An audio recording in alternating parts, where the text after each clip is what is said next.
Hello everyone.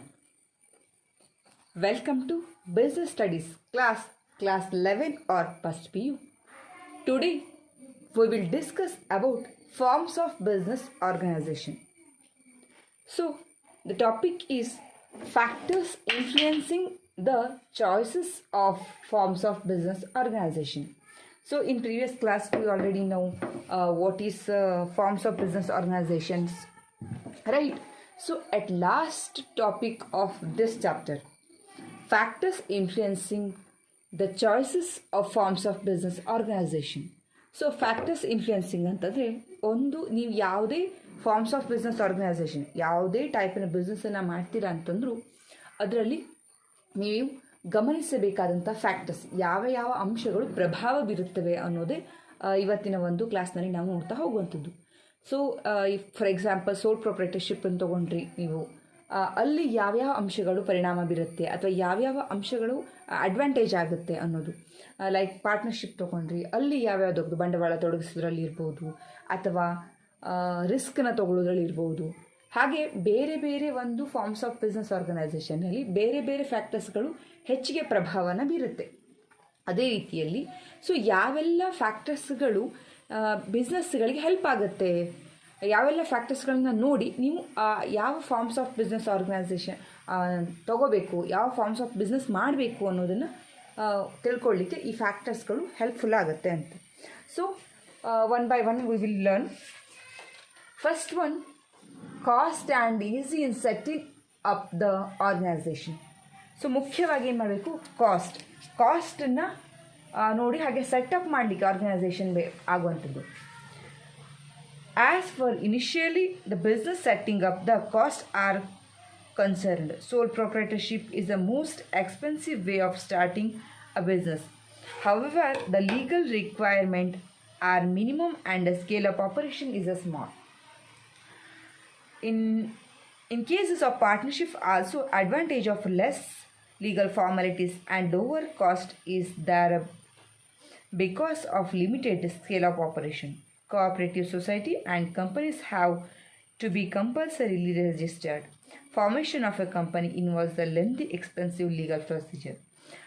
From the point of view of initial cost, therefore, sole proprietorship is a preferred form of it involves the least expenditure. Company form of organization, on the other hand, the more complex and involves the greater cost. So, ಇಲ್ಲಿ ಕಾಸ್ಟಲ್ಲಿ ಏನಾಗುತ್ತೆ, ಸೋಲ್ ಪ್ರೊಪ್ರೈಟರ್ಶಿಪ್ಪಲ್ಲಿ list expenditure ಆಗಿರುವಂಥದ್ದು. ತದನಂತರದಲ್ಲಿ ಅಂದರೆ minimum ಅದನ್ನು start ಮಾಡಬೇಕಾದ್ರೆ ಈಸಿಯಾಗಿ ನಾವು start ಮಾಡ್ಬೋದು. ಇನ್ನು ಉಳಿದ್ರಲ್ಲಿ ಕೋಆಪ್ರೇಟಿವ್ ಸೊಸೈಟಿಲಿ ರಿಜಿಸ್ಟರ್ ಆಗಿರಬೇಕು, joint stock company also registered, more complex ಇರುತ್ತೆ.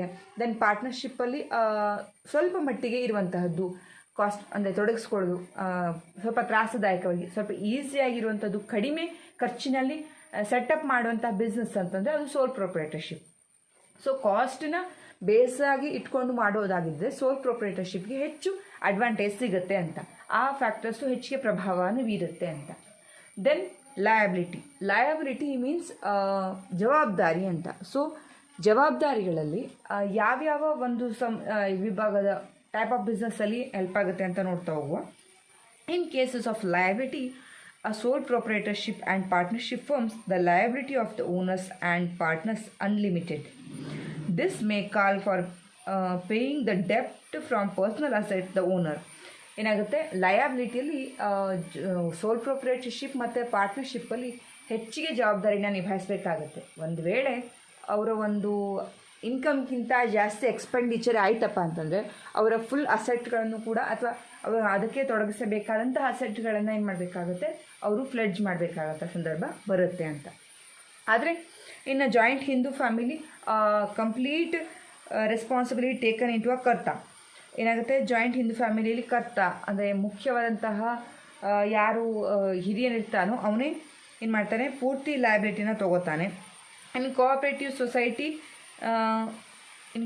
society and companies, however, liability is limited and creditors can force payment of the claim only the extent of the company's assets. ಏನಾಗುತ್ತೆ, cooperative ಸೊಸೈಟಿಲಿ ಮತ್ತು ಕಂಪನಿಗಳಲ್ಲೆಲ್ಲ ಏನಾಗುತ್ತೆ, liability limited ಆಗಿರುತ್ತೆ. ಒಂದು ವೇಳೆ ಹೆಚ್ಚಿಗೆ ಒಂದು ಸಾಲಗಳು ಬಂದಂಥ ಸಂದರ್ಭದಲ್ಲಿ ಕಂಪನಿ ಅದಕ್ಕೆ ಜವಾಬ್ದಾರಿಯನ್ನು ಹೊಂದಿರುತ್ತೆ ಅಂತ. So company of form of organisation most suitable the risk involved is limited. So company cooperative ಸೊಸೈಟಿಯಲ್ಲಿ ಹೆಚ್ಚಿಗೆ ಈ ಒಂದು ಫ್ಯಾಕ್ಟರ್ಸು ಇನ್ಫ್ಲುಯೆನ್ಸ್ ಆಗುತ್ತೆ ಅಂದರೆ ಲಿಮಿಟೆಡ್ ಲಯಬಿಲಿಟಿ ಇರುತ್ತೆ ಅಂತ. ಲಯಬಿಲಿಟಿ ಬೇಸ್ನ ಇಟ್ಕೊಂಡು ಕಂಪನಿಯನ್ನು ಸ್ಟಾರ್ಟ್ ಮಾಡುವಾಗಿದ್ದರೆ. Then management ability. So management ability, a sole proprietor may find it difficult to have a expertise in all functional of management. In other forms of organization like a partnership company, there is no such a problem for division of a work among the members.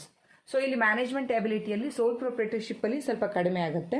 ಅಂದರೆ manager ಒಬ್ಬನೇ ಎಲ್ಲವನ್ನ ನಿಭಾಯಿಸುವಷ್ಟು skill ಇದ್ದೇ ಬಿಡೋಕ್ಕಾಗುತ್ತೆ ಅಂತ ಹೇಳಲಿಕ್ಕಾಗಲ್ಲ. Sometimes ಎಷ್ಟೇ skilled ಇದ್ದರೂ ಕೂಡ ಅದನ್ನು ನಿಭಾಯಿಸುವಂತಹ time ಇರ್ಬೋದು.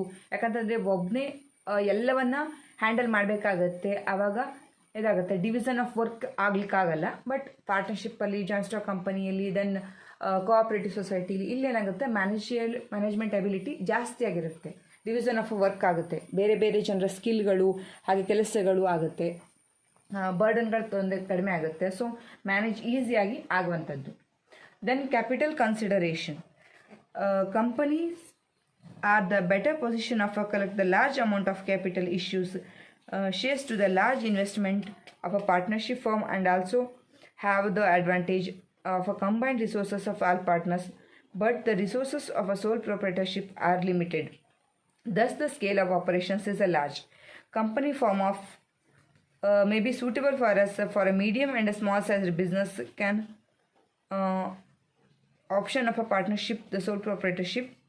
ಸೊ ಇಲ್ಲೇನಾಗುತ್ತೆ, ಕ್ಯಾಪಿಟಲ್ ಕನ್ಸಿಡರೇಷನ್, ಹೆಚ್ಚಿಗೆ ಬಂಡವಾಳ ಇದ್ದಲ್ಲಿ ದೊಡ್ಡ ದೊಡ್ಡ ಕಂಪನಿಗಳನ್ನು ಮಾಡಬಹುದು. ಕೋಆಪರೇಟಿವ್ ಸೊಸೈಟಿಯಲ್ಲಿ ತೊಡಗಿಸಬಹುದು, ಜಾಯಿಂಟ್ ಸ್ಟಾಕ್ ಕಂಪನಿಯಲ್ಲಿ ತೊಡಗಿಸಬಹುದು, ಪಾರ್ಟ್ನರ್ಶಿಪ್ ಫರ್ಮಲ್ಲಿ ಮಾಡಬಹುದು. ಮಿನಿಮಮ್ ಬಂಡವಾಳ ಇತ್ತು ಅಂತಂದರೆ ಸೋಲ್ ಪ್ರೊಪ್ರೈಟರ್ಶಿಪ್ಪಿಗೆ ಹೋಗಬೇಕಾಗತ್ತೆ. ಸೊ ಕ್ಯಾಪಿಟಲ್ ಎಷ್ಟಿದೆ ಅನ್ನೋದ್ರ ಆಧಾರದ ಮೇಲೆ ಜಾಸ್ತಿ ಒಂದು ದೊಡ್ಡ ಪ್ರಮಾಣದಲ್ಲಿ ಬಿಸ್ನೆಸ್ ಸ್ಟಾರ್ಟ್ ಮಾಡಬೇಕು ಅಂದರೆ ಸೋಲ್ ಪ್ರೊಪ್ರೈಟರ್ಶಿಪ್ಪಿನ ಹೊರತುಪಡಿಸಿ ಉಳಿದ ಒಂದು ಬಿಸ್ನೆಸ್ಗಳನ್ನು ಮಾಡೋದು ಈಸಿ ಆಗುತ್ತೆ. ಒಂದು ವೇಳೆ ಕಡಿಮೆ ಬಂಡವಾಳ ಇದ್ದಲ್ಲಿ ಏನಾಗುತ್ತೆ, ಸೋಲ್ ಪ್ರೊಪ್ರೈಟರ್ಶಿಪ್ ಅಥವಾ ಸಣ್ಣ ಸ್ಮಾಲ್ ಬಿಸ್ನೆಸ್ ಆಗಿದೆ ಪಾರ್ಟ್ನರ್ಶಿಪ್ಪನ್ನು ಮಾಡಬಹುದು ಅಂತ. Then degree of control. So degree of control, if direct control over the operation absolutely decision making power is required. Proprietorship may be preferred. But if the owners do not mind sharing the control and decision making, partnership or a company form of organizations can be adopted. The added advantage in case of company form of organization is that there is a complete separation of ownership and management, and it is a professional who are appointed to independently manage the affairs of a company. Degree of control. So ಇಲ್ಲಿ ನಿಯಂತ್ರಣ ಏನಾಗಿರುತ್ತೆ ಅಂತಂದರೆ ಸೋಲ್ ಪ್ರೊಪ್ರೈಟರ್ಶಿಪ್ಪಲ್ಲಿ ಅಷ್ಟು ಡಿಸಿಷನನ್ನು ಒಬ್ಬನೇ ಇದಿರ್ತದೆ, ಅವನ ಒಂದು ಆಡಳಿತದಲ್ಲಿ ಇರ್ತದೆ. ಬಟ್ ಪಾರ್ಟ್ನರ್ಶಿಪ್ಗಳಲ್ಲಿ ಮತ್ತು ಬೇರೆ ದೊಡ್ಡ ಕಂಪನಿಗಳಲ್ಲಿ ಏನಾಗುತ್ತೆ, ಡಿಸಿಷನ್ಸಲ್ಲಿ ಸ್ವಲ್ಪ ಏರುಪೇರಾಗುವಂಥ ಸಂದರ್ಭಗಳು ಇರುತ್ತೆ ಅಂತ.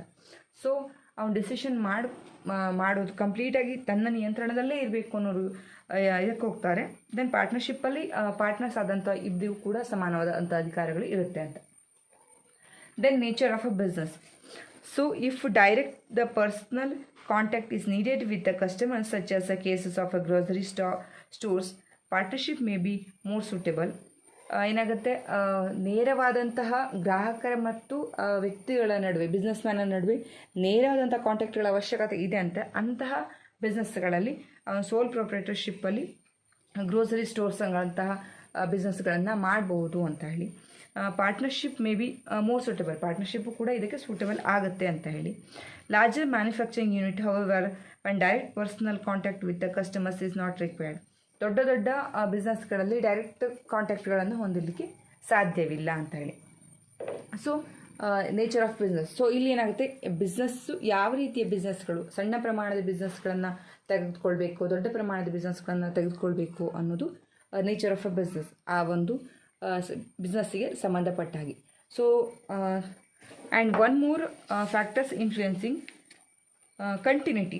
So in the continuity of sole proprietorship and partnership firm is affected such events of death, insolvency and insanity of the owners. However, such as factors not affecting the continuity of a business in cases of organization like a joint Hindu family and cooperative society and joint stock company.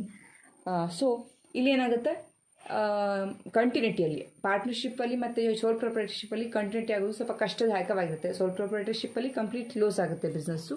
Partnership ಫಾರ್ಮಲ್ಲೂ ಕೂಡ ಕೆಲವು ಟೈಮಲ್ಲಿ ಕಡಿಮೆ ಪಾರ್ಟ್ನರ್ಸ್ಗಳಿದ್ದಾಗ ಅದು continuity ಆಗೋದು ಸಂದರ್ಭಗಳು ಕಡಿಮೆ.